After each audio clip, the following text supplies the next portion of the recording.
Hi. Hi, Lorraine. My name is Anissa, and thank you for joining Entrepreneurs of Africa. Thank you. Thank you for having me. No worries. So, Lorraine, tell me, who is Lorraine Ngwenya? Tell me about yourself. That question. It's actually a very stressful question because there's so much to me. But I guess in the space of entrepreneurship, my name is Lorraine Ngwenya. I'm originally from Zimbabwe, and I am 27 years old. And I started a business called Useful Link. Useful Link is an organization that seeks to empower young people. So essentially what I do is I run workshops for young people to upskill them, so to help them get ready for employment, community engagement, leadership, and those kind of things. I do this in schools, universities, churches, youth organizations. I guess wherever I can find young people, that's where I do my work. Right, that's incredible. And upskilling young people is a very peculiar and niche market. So what was your inspiration to start? Frustration. So in 2013, I finished my degree in public health. I did that at La Trobe University in Victoria. And I was excited, you know what I mean? You get off that stage when you graduate and you feel like I'm finally gonna be an adult, you know? I'm going to finish and I'm going to do all these things I've been thinking of doing.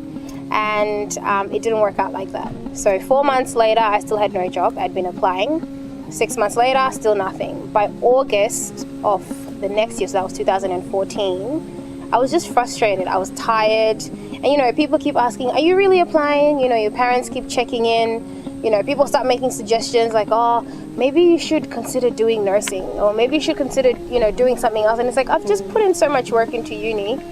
I'm not about to go back and do a degree that I'm not really interested in to just earn more of a debt. You know what I mean? So I started Useful Link, I think, the next year. But that was after, so August 2014, I went to South Korea. I was frustrated, so I just needed to get out. So I went to South Korea to teach English. Which was awesome.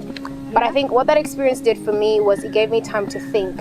It gave me time to think clearly without anyone, you know, in my space or anyone trying to tell me what to do or, you know, trying to run my life for me. So when I came back from South Korea, I decided to do my master's in community development, which I'd always wanted to do. That was a part of public health I was interested in. So I started doing that. But then because I'd learned that, you know, experience is important and all of that, I started volunteering in leadership positions within youth organizations. So there's an organization in Victoria called Center for Multicultural Youth. So I was on their youth advisory group and I met ministers, I met, you know, other businesses, I met really influential people and just learning from different types of people. And then I started talking to young people, of course, in that role. And I quickly learned that other young people were going through this. They were going to uni, finishing, and not getting a job. And that frustrated me. It frustrated me that this was happening, but no one was really communicating that with us, like to us. Right. So, yeah, I decided I was going to start talking to kids in schools. I literally just picked up the phone and called a school that knew me. And that's how I started. So it started out of frustration. That's incredible. Yeah. So through combating your frustration, it sounds like you're living your dream. Yeah. And how long has Useful Links been around? So unofficially, I started, I think last year, August. So 2015 in August. But then officially, as in, you know, website, registered everything, that was this year in April. Right. And you're based in Melbourne? Yes. So I'm based in Melbourne. And yeah, I pretty much go to schools, universities, wherever, yeah. Right, so if you could say two main things that you've learned from starting this business, what would they be? Okay, so two main things. Starting a business for someone who's never done business, has, you know, no family, I guess, in a business background. It's hard, so I've learned to learn from other people. I've learned to work with mentors. I've learned to read up on stuff. So mentorship is big. Keep learning. That's really big. Another thing that I've learned is that persistence pays. You know, like on the hard days, of which there are hard days, there are hard weeks, there are hard months. You know, when things are difficult or I don't know what the next step is, or you know, I've learned to just be persistent. You know, and keep pushing. So mentorship and persistence, those are probably my two biggest lessons.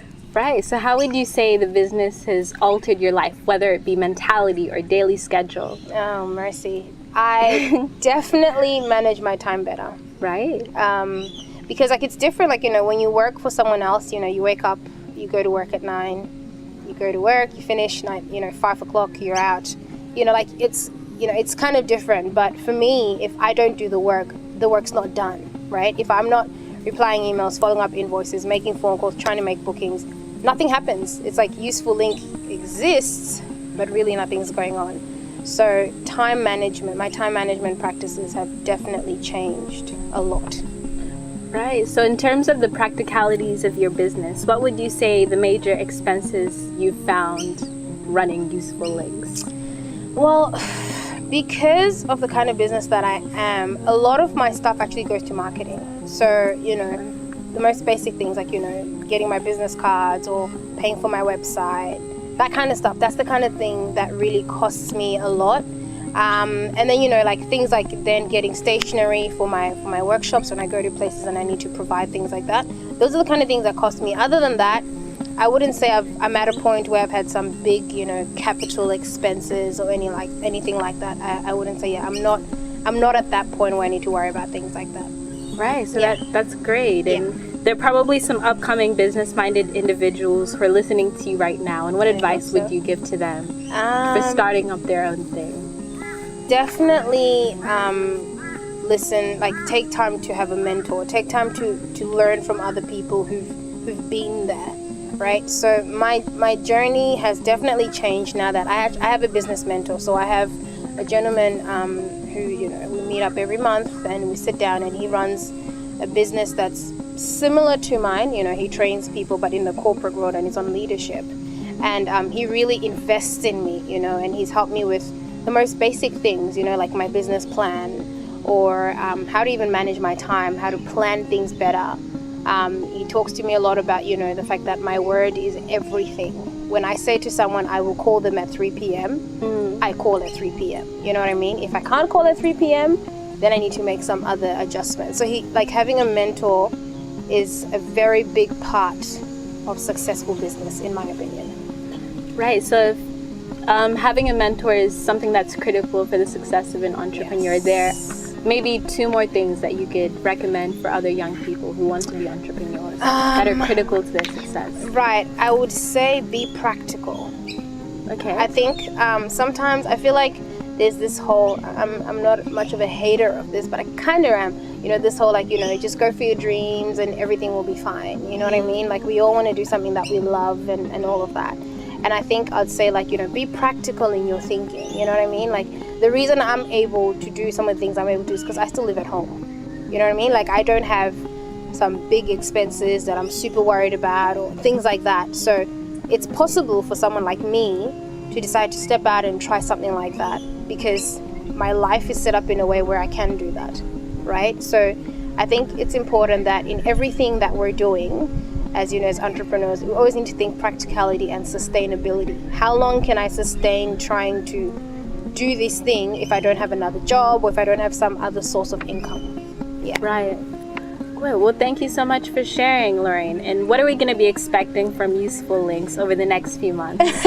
Well, I'm working on a few projects. I would say it's probably best for people to follow my Facebook page because, you know, I'll be making a few announcements, especially in the new year. I'm working on a few things. I'm not free to say what those things are at the moment.